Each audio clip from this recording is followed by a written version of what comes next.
Asyhadu an la ilaha illallah wa asyhadu anna Muhammadan abduhu wa rasuluhu la nabiyya ba'dah. Allahumma salli wa sallim wa barik ala sayyidina Muhammad wa ala alihi wa sahbihi ajma'in amma ba'du. Hadratul Mukhtaramin wal Mukhtaramat, bapak-bapak, ibu-ibu, para remaja yang saya sayangi semua. Wabil khusus di sini ada para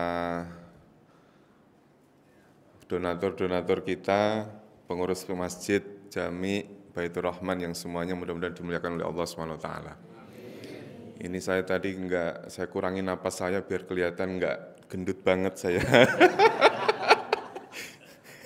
Karena saya bukan donatur, ini kok perut saya ikut-ikutan gede gitu. Kalau donatur memang harus banyak nahan nafas. Patut kiranya kita ucapkan Alhamdulillah sebagaimana tadi yang sudah disampaikan oleh Pak Ketua DKM kita, Pak Haji Thohir. Beliau ini keponakannya Pak Erick Thohir, saya tahu makanya namanya sama. Kita harus mengagung-agungkan atau mendahulukan kata Alhamdulillah. Bersyukurlah kita semuanya Pak, Ibu semuanya yang pada hari ini hadir di tempat yang insya Allah penuh keberkahan ini untuk senantiasa mengucapkan Alhamdulillah. Bersyukurlah kepada Allah Subhanahu wa Ta'ala, karena dengan rasa syukur itulah kita semuanya kenikmatan yang Allah berikan pada kita akan ditambah oleh Allah Subhanahu wa Ta'ala. Bapak Ibu semuanya sehat? Tuh Pak Thohir ngucapin Alhamdulillah langsung. Itu buktinya saya lihat Bapak Ibu semuanya sangat gembira, saya senang pada hari ini. Terbukti mukanya semuanya ceria-ceria semua. Biasanya kalau ngasih tausiah kepada orang yang sedang dalam kondisi hatinya senang, itu enak Pak Thohir. Makanya saya itu sulit ketika disuruh tausiah, tapi sedang mentausiahi orang yang akan berbuka puasa. Itu sulit sekali. Karena orang udah dalam keadaan lapar, kitanya suruh tausiah, di belakang udah nyiapin makanan. Udah nggak konsen Bu kalau suruh tausiah menjelang buka puasa. Makanya ini Alhamdulillah, saya minta Pak Thohir jangan di waktu bulan puasa. Ya. Baik, saya tidak terlalu biasa untuk tausiah, cuman sedikit ya kita sharing saja. Allah Subhanahu wa Ta'ala berfirman, ada dua kalimat tatawwa'a. Ini karena memang basic saya ya. Faman tatawwa'a fahuwa khairullah. Barang siapa yang mengerjakan faman tatawwa'a khairan fahuwa khairullah. Barang siapa yang mengerjakan suatu kebaikan, maka kebaikan itu ya bagus bagi dia, baik untuk dia. Ada juga di kalimat yang lain atau ayat yang lain yang bunyinya faman tatawwa'a khairan fa innallaha syakirun alim. Saya ingin sedikit menyampaikan tentang hal ini. Kita ini kan semuanya ini hadir di sini dalam rangka mengagung-agungkan, bergembira, senang, umur kita panjang, sehat walafiat menjelang bulan suci Ramadan. Bapak Ibu sudah menyiapkan apa untuk datangnya bulan suci Ramadan ini? Ibu udah nyiapin apa Bu? Di kulkas sudah ada apanya Bu? Iya. Kalau bapak-bapak nggak mau tahu, pokoknya pengen terima beres. Ibu-ibu ini yang pusing, di kulkas kosong. Mau ke ATM, ATM-nya minta maaf. ATM-nya minta maaf Pak Haji. Mau ngetik PIN sudah belum udah mohon maaf. Saldo Anda kurang, nggak bisa diambil. Ya Allah. Ini namun itu bagian daripada kesiapan kita yang khususnya secara dohir saja. Secara jasmani saja. Karena memang kalau kita perhatikan urusan puasa itu ya urusan bagaimana kita bisa menahan makan. Al-imsaku anil akli wasyurbi. Menahan diri dari makan dan minum. Kalau kita ngomong-ngomong masalah makan, kita semuanya ini digantungkan oleh Allah Subhanahu wa Ta'ala kehidupan kita dengan makan. Bapak mau ngomong sekuat apapun kalau enggak makan, lemes Pak. Lemes Pak. Bapak mau ngomong saya ini orang yang paling hebat, saya kuat, saya sehat walafiat. Coba nggak dikasih makan. Atau datang-datang pulang-pulang dari kerja, pulang-pulang terus kemudian minta, "Mah, tolong bikinin kopi." Terus kemudian istri ngomong gini, kopa, kopi, bikin sendiri sono. Misalnya gitu, Pak. Nggak enak, Pak. Padahal apa? Kopi ada, gula ada. Tapi gara-gara nggak dibikinin makan atau minum saja, kita sudah nggak enak. Makanya kita semuanya ini, yang hadir ini, kebaikan-kebaikan apa saja yang kita persiapkan untuk datangnya bulan suci Ramadan ini. Ini kalau saya melihat undangannya ke saya, itu kan dalam rangka tarhib Ramadan. Tarhib itu berasal satu kata dengan kalimat marhaban. Kita menyambut datangnya bulan suci Ramadan dengan senang gembira, Pak. Yang biasa nggak pernah jualan nasi uduk, ya persiapan. Yang nggak biasa bikin lontong, sekarang bikin lontong. Yang nggak biasa bikin gorengan, Pak, karena persiapan nanti. Coba itu sepanjang jalan, orang jualan semua, habis, Pak. Padahal kalau nggak puasa, nggak ada yang jualan. Ini nahan makannya dari mana? Kita setiap hari nggak pernah itu terus makan, habis makan terus kemudian kita makan kolak, habis makan kolak masih aja kita ngambil makanan yang lain. Tapi kalau bulan Ramadan itu kayak hal yang biasa. Kalau di rumah saya begitu, Pak Thohir. Kalau misalnya dari sini terus kemudian dibawain gitu kan ya.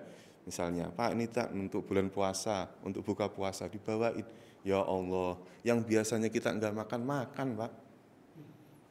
Loh, urusan makan inilah yang kemudian meningkatkan apa ya? Di samping kesehatan kita diuji oleh Allah Subhanahu wa taala, kita juga dituntut supaya apa? Supaya kita itu mampu mengendalikan makan itu sendiri. Apa di sini nanti pulang-pulang bawa tentengan. Yang bawa tenteng itu kan makanan, benar nggak, Pak? Benar kan, Pak? Makan kan? Urusannya makan. Saya pernah ngajar di sini, gara-gara makan, kita dicap orang sebagai orang yang pinter, orang yang dermawan. Benar nggak, Pak? Karena kita ngasih. Coba itu kalau nggak ngasih. Pak Haji Qasim hari ini kita cap sebagai wah orang yang dermawan karena menjadi donatur. Coba sekali aja Pak Haji Qasim nggak ikut donatur. Dicap, Pak. Pak Haji Qasim pelit banget. Cuman ngeluarin duit segitu apa susahnya sih? Gitu. Cuman satu pintu apa susahnya sih? Iya. Kan gitu kan ya, Pak? Gara-gara urusan makan kita dicap sebagai orang pelit, Pak. Sekarang satu pintu, nanti dua pintu. Gitu. Ini juga begitu.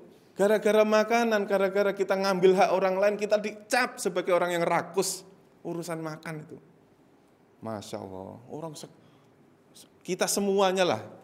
Ada snack, sudah dibungkus-bungkusin kayak gini nih. Punya kita karetin, kita ngambil punya teman kita. Dicap sebagai apa, Pak? Rakus. Gara-gara ngambil punya orang. Gitu. Terus kemudian punya Pak DKM kok kelihatannya masih banyak belum dimakan dari tadi nih. Diminta, Pak DKM ngomong nggak boleh, jangan. Kita ngomong apa? Pelit. Saking seringnya, nih urusan makanan sama kita, urusan rezeki. Saking seringnya Allah Subhanahu wa taala itu ngasih rezeki sama kita, sampai kita lupa, Pak. Lupa bersyukur kepada Allah gara-gara seringnya Allah ngasih kepada kita. Saya kalau gambarkan begini, ada orang tua, kita kan semuanya orang tua, punya anak. Setiap hari kita mau sekolah kasih jajan, pulang sekolah minta jajan kita kasih. Bahkan dia nggak minta aja kita tawarin, kita kasih. Nah, suatu ketika pas kita lagi nggak punya duit, namanya kita ya Pak ya, laki-laki ya kadang-kadang yang nggak punya duit ya Pak ya. Apalagi keseringan, sering nggak punya duit kayaknya nih Pak, model-modelnya nih. Waduh ini Pak Qasim tanggung jawab nih. Jadi begitu sekali aja kita nggak ngasih, sekali nggak ngasih Pak. Apa kata anak kita? Ah Bapak pelit. Padahal sekali nggak ngasih Pak. Lah itu yang bertahun-tahun ngasih duit itu kemana? Syukurnya di mana? Ini gambaran kita semua yang dari kecil sampai sekarang kita hidup di dunia udah berapa tahun nih Pak? Kalau saya misalnya kelihatannya berapa sih? Misalnya 30 tahun, selama 30 tahun gratis Pak kita itu di dunia ini. Tapi kita ngomong alhamdulillah aja berat banget. Habis sholat nih Pak, kita dzikir alhamdulillah, alhamdulillah, alhamdulillah. Baru lebih dari 33 dia ngomong bid'ah. Padahal ya Allah. Nih, hitung-hitungan. Allah aja nggak ngitung-hitungan sama kita. Makanya nih persiapkan menjelang bulan suci Ramadan ini kita persiapkan diri kita. Karena memang puasa itu dalam bahasa Arabnya kan kutiba alaikumus siyam. Diwajibkan atas kalian berpuasa, siyam. Siyam itu berasal dari kata soma yasumu. Tapi kalau Bapak perhatikan kalau kita niat bacaannya apa? Nawaitu saum, bukan siam lagi. Nawaitu sauma godin. Saum, ada kata saum, ada kata siam. Nah, kalau ditelusuri, kenapa kok ada perbedaan jenis isim atau yang tahu? Kenapa kok model isim masdarnya kok beda? Ada yang saum, ada yang siam. Ternyata ketika saum itu hanya al-imsaku anil akli wasyurbi. Ternyata kalimat saum itu maknanya apa? Menahan diri dari makan wasyurbi wan nikah. Ai wal jima. Menahan diri dari makan, minum dan jima. Udah itu aja cukup, Pak. Jadi kalau kita mau niat puasa, terus kemudian dari subuh sampai maghrib kita nggak makan, nggak minum, nggak jima istri. Udah sah itu Pak. Tapi kalau yang dimaksud siam adalah ketika kita sudah berniat saum tadi itu, kita selingi isi dengan perbuatan-perbuatan baik dalam puasa. Jangan mentang-mentang kita nggak ngapa-ngapain terus tidur dari mulai subuh, habis sholat subuh, Bu jangan diganggu, saya mau ibadah. Jangan diganggu, saya mau ibadah. Kata mau ibadah apa Pak? Udah jangan diganggu pokoknya. Matiin lampu, tidur. Bangun-bangun setengah 12. Setengah 12, Bu. Habis itu ke masjid. Masjid sholat. Sholat nih Pak, sholat. Di masjid berjamaah. Ntar habis sholat berjamaah, baru buka Al-Quran. Plek, buka. Belum satu halaman udah ngantuk lagi. Ya Allah. Kayak gitu. Maka dipersiapkan Pak. Makanya bulan puasa itu tidak hanya sekedar kita kemudian tadi menahan makan dan minum saja. Isi Pak dengan kebaikan-kebaikan. Isi dengan kebaikan-kebaikan, diisi dengan disibukkan diri dengan menambah keimanan serta ketakwaan kita kepada Allah Subhanahu wa taala. Itu. Makanya faman tatawwa'a khairan ya fa innahu khairullah. Barang siapa yang mengerjakan suatu kebaikan, maka kebaikan itu adalah kembali kepada dirinya. Makanya dengan datangnya bulan suci Ramadan ini, kita itu diperlombakan, lomba demi lomba. Ada kalau yang yang kontrakannya banyak, ya jadi donatur. Itu Pak, teman tetangga saya sono, kontrakannya banyak. Begitu di masjid jadi mengadakan santunan, dialah donatur yang paling top. Ada itu. Yang nggak punya duit, gaya-gaya sibuk-sibuk ikut ngangkat-ngangkat, nggak apa-apa. Karena saking senangnya datangnya bulan suci Ramadan. Makanya siapa yang hidup di bulan suci Ramadan punya kewajiban satu lagi, yaitu zakat fitrah. Bapak Ibu semuanya, walaupun nanti dapat bagian zakat fitrah, jangan lupa Ibu juga masih punya kewajiban zakat fitrah. Ini saya kasih tahu. Walaupun kita dapat dari masjid nih, dapat bagian zakat fitrah. Bapak Ibu masih punya kewajiban yaitu membayar zakat. Jangan mentang-mentang saya kan dapat, kok malah suruh bayar. Jangan. Makanya ini saya usul nih kalau nanti ada bagian dari masjid ini, kasih Pak yang lebih untuk dirinya, misalnya kewajiban kita itu 2,5 kilo, kalau kita ngasih kepada para mustahik itu lebihin Pak, mungkin 5 kilo atau 7,5 kilo, silakan. Supaya apa? Ada yang dikeluarkan lagi, dizakatkan lagi, ada yang disimpan untuk dimakan. Jangan sampai terus begini, loh saya kan fakir miskin. Loh fakir miskin memang nggak wajib zakat, zakat malnya. Kalau zakat fitrah semuanya wajib. Zakat fitrah, semuanya wajib. Yang anak kecil, yang baru hidup cuma sehari terus kemudian meninggal tapi dia belum, wajib. Apalagi kayak kita. Udah dapat takjil, tadarus Quran, terawih, kita semuanya mendapat sekian kenikmatan di bulan Ramadan itu. Tapi giliran Allah manggil suruh zakat, kita perhitungan. Nyari beras yang paling jelek, paling murah. Kalau perlu raskin dari kelurahan, bawa buat zakat. Na'udzubillah min dzalik, bener Allah, ampun. Yang model gitu enggak usah dikasih zakat, enggak usah. Pelit itu namanya. Saya juga kadang-kadang heran. Mungkin kekurangan kita, mohon maaf misalnya kekurangan ekonomi kita, mungkin ya gara-gara itu. Kita perhitungan dalam urusan ibadah kita kepada Allah, kita perhitungan. Ini saya berani-berani ngomong kayak gini nih, bener. Jadinya kemarin saya nggak berani Pak, ngomong saya berani-beraniin, bener. Karena apa? Di mana kayak di kampung saya nih, di Bekasi, itu gara-gara dia sudah dapat tentengan dari masjid. Terus dia saking bangganya menjadi orang miskin Pak. Kok nggak zakat, kenapa? Kan saya orang miskin. Loh ini pikiran dari mana ini? Ini kadang-kadang puasa enggak, tadarus di masjid juga enggak, terawih juga tanggal pertama sama tanggal terakhir doang. Giliran buka puasa aja paling nomor 1.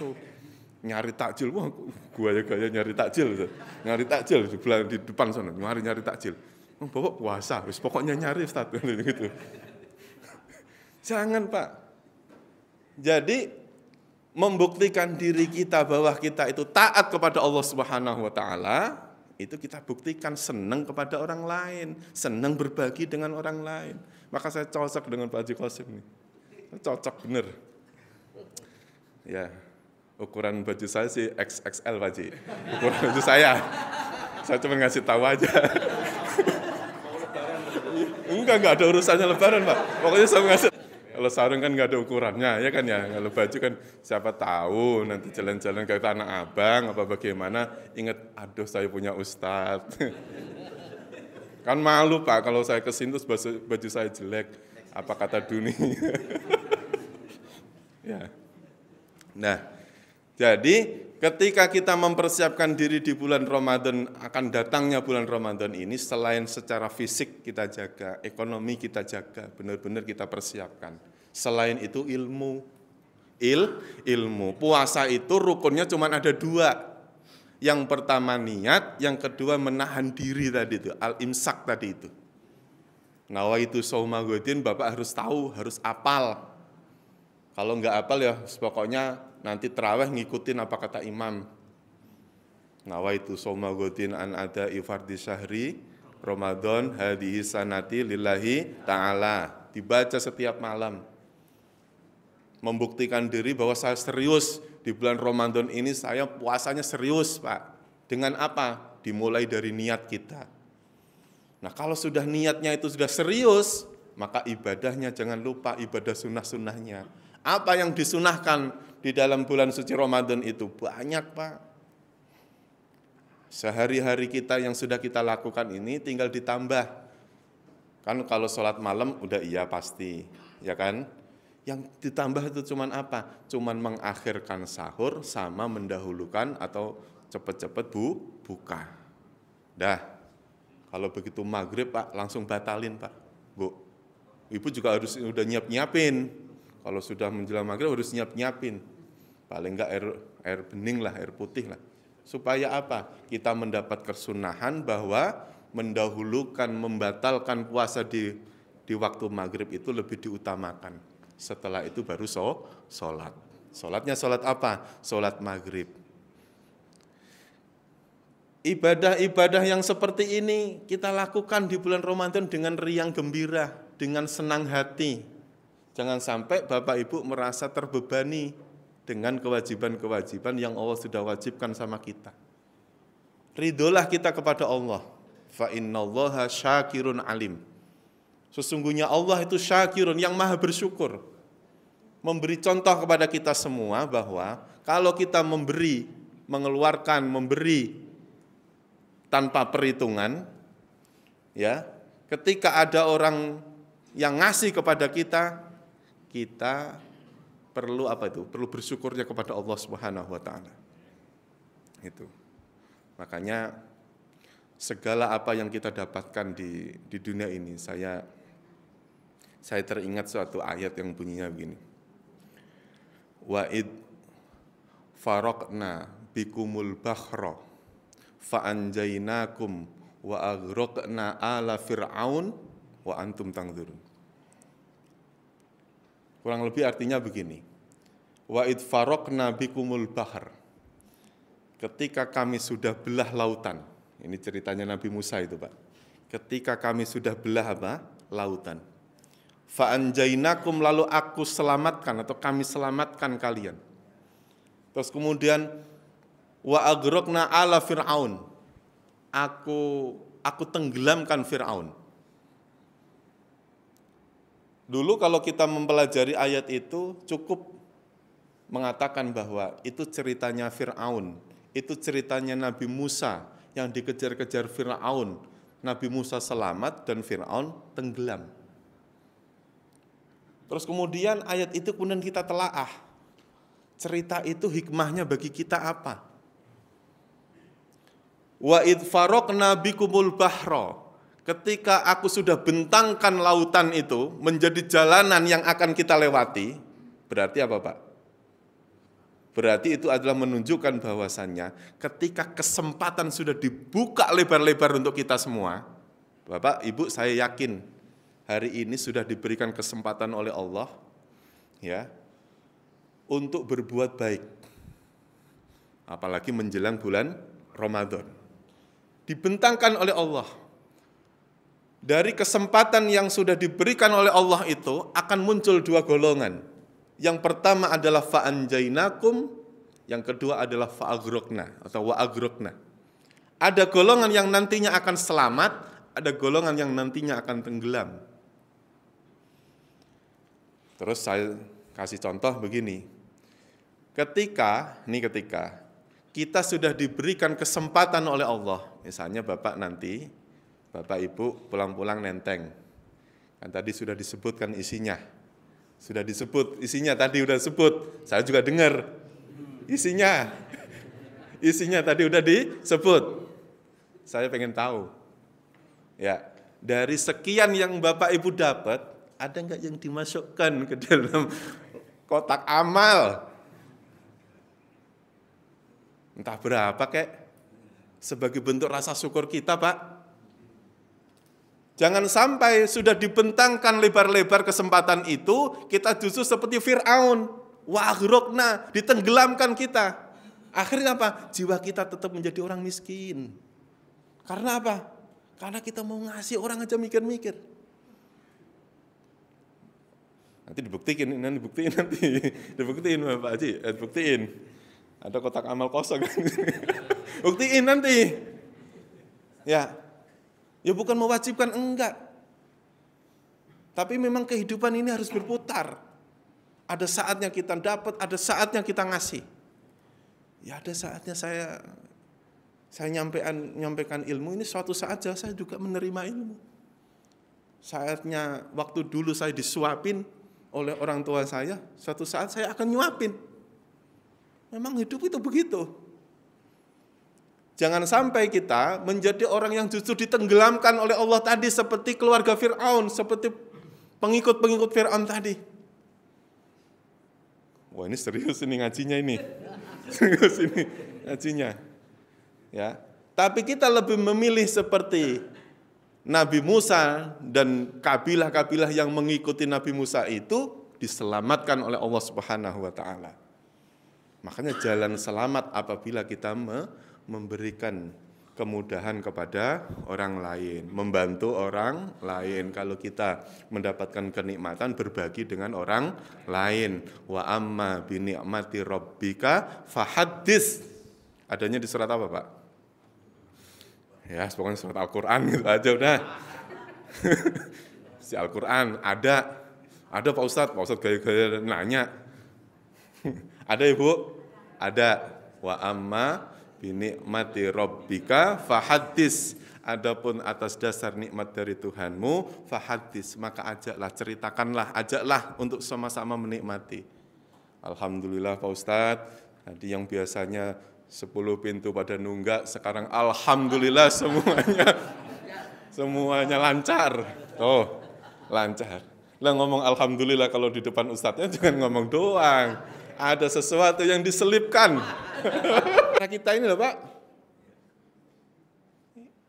yang mungkin dari sekian kebahagiaan kita ketika kita mampu berbagi. Makanya kalau kita ditanya, kita paling merasa bahagia itu saat kita ngasih apa dikasih. Kalau Bapak ditanya itu, jawab apa kira-kira Pak? Saat kita ngasih apa dikasih? Dikasih kan? Ketika dikasih kan? Ya iya terus, minta aja terus.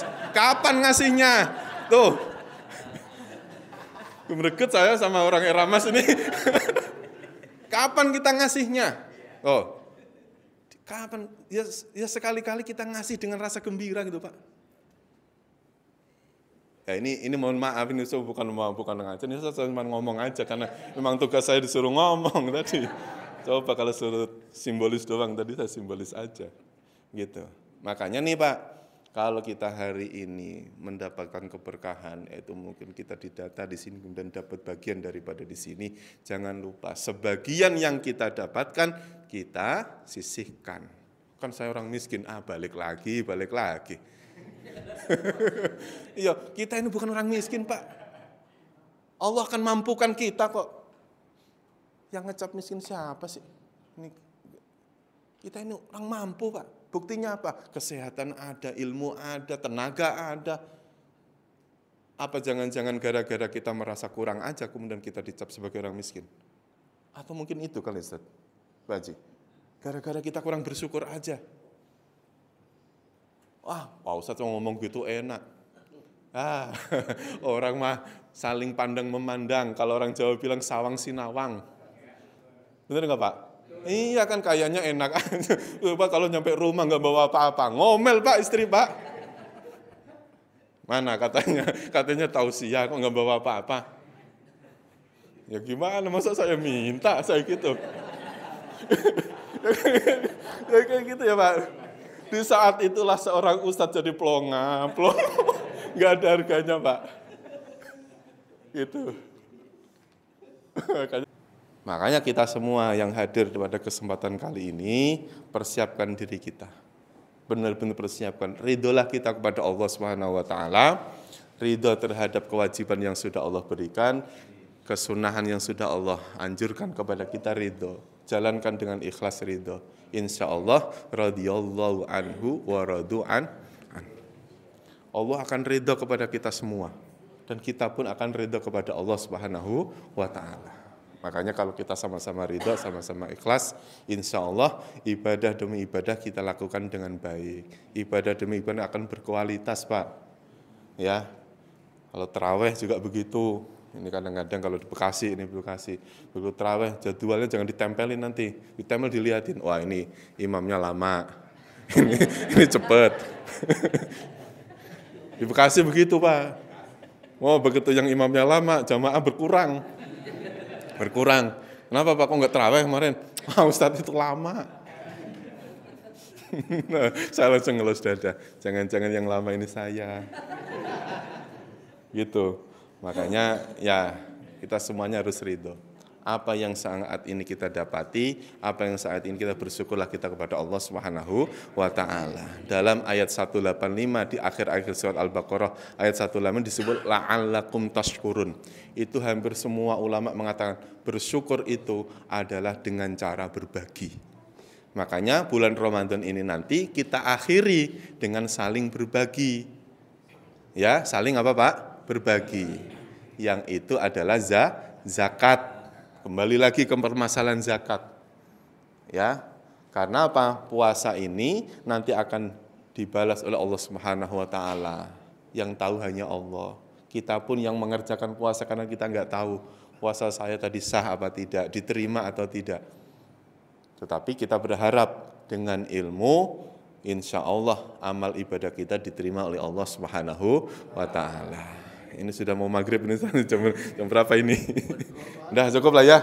Cukup lah ya, saya sengaja ini tidak saya sampaikan semua biar pada penasaran, suatu saat kita sambung lagi. Kan gitu ya Pak Haji ya? Ya, kalau kelamaan nanti malah boyoan, malah pegel-pegel semua, malah nggak enak nanti. Ya, mungkin ini yang bisa kami sampaikan.